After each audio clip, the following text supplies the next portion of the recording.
આમ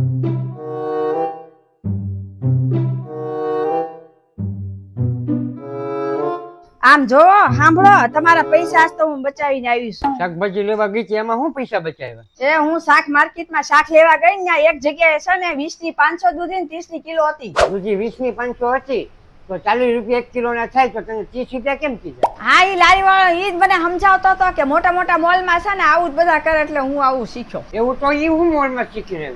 મેં તમને દૂધીની વાત કરી ને 20 ની 500 દૂધી હતી, એને 30 ની કિલો રાખી, 40 ની કિલો હોવી જોઈએ એવું હું લેવા રાખ્યું હોય. ખબર 20 ની 500 ને 30 ની કિલો કે ગ્રાહકને 500 ની જરૂર હોય પણ ઈ 30 ની હું લઈ જાય કે એને ફાયદો થાય ગ્રાહકને. હા તો ટુકડાને લઈને આવી.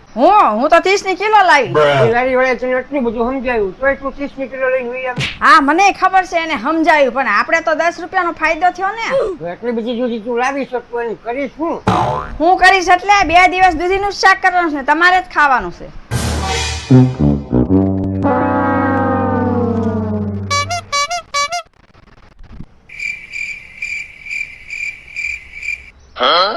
આ હું ક્યાં ગઈ છો? અહીંયા આવતો. હું છું બોલો તો. આમાં એટલા બધા ધુવાડા કેમ નીકળે છે? જે તે ફ્રીઝરમાં ઘંટી હોય ને મેકી છે. એ તો હું ફોન માંથી જોઈને આઈસ્ક્રીમ બનાવતી હતી તે એમાં ફોનમાં એમ બોલતા હતા હિન્દીમાં કે 1 ઘંટા ફ્રીજ में रखिए. અરે ગાંડી 1 ઘંટા નહીં 1 કલાક તને આઈસ્ક્રીમ મેકવાનો કીધો. આ ઘંટી નહોતી મેકવાની કીધી. હાલો ભાઈ ફ્રીજમાંથી ઘંટી કાઢ અને ખાવાનું આપ મને. અને બહુ પેટમાં ઉંદરડા દોડે છે. હે, પેટમાં ઉંદરડા આટા મારે છે? ઉભા રહો.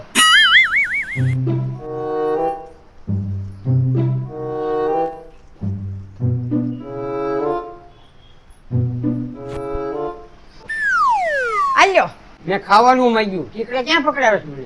તમે તો કહો છો પેટમાં ઉંદરડા આટા મારે છે. આ 2 દવા છે એમાં એક પી જાજો ને એક થી નો મળે બીજી પી જાજો.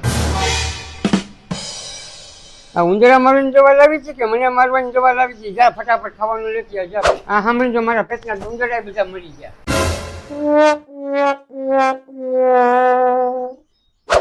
શાક બન્યું કે નહીં? કેમ એટલી બધી વાર લાગી? હા બનાવું જ છું. તું બનાવો છો શેનું શાક? એટલી બધી વાર લાગે? દૂધીનું શાક બનાવું છું. રહ્યો હમણાં બની જ જશે. સવારે દૂધીના મુઠિયા બનાવ્યા હતા. અત્યારે દૂધીનું શાક બનાવ્યું. મારે નથી ખાવું. આટલી બધી દૂધી પડી છે તો કોને ખવડાવું? તમને જ ખવડાવું ને દૂધીનું શાક બનાવી.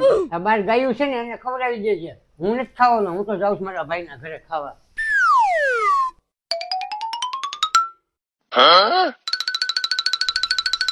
લાવી દૂધીનું શાક ફટાફટ લાવું ખાઈ લઉં. કા તમે તો ગયા હતા ને તમારા ભાઈના ઘરે જમવા હાટુ? એના ઘરે દૂધીનું શાક હતું. ત્યાં ખાવું એની કરતા અહીંયા ખાઈ લઉં. હાલ હા, દૂધીનું જ હોય ને. બેન ભાભી હારે જ ગયા હતા શાક લેવા. મેં જ લેવડાવી હતી ભાભીને દૂધી.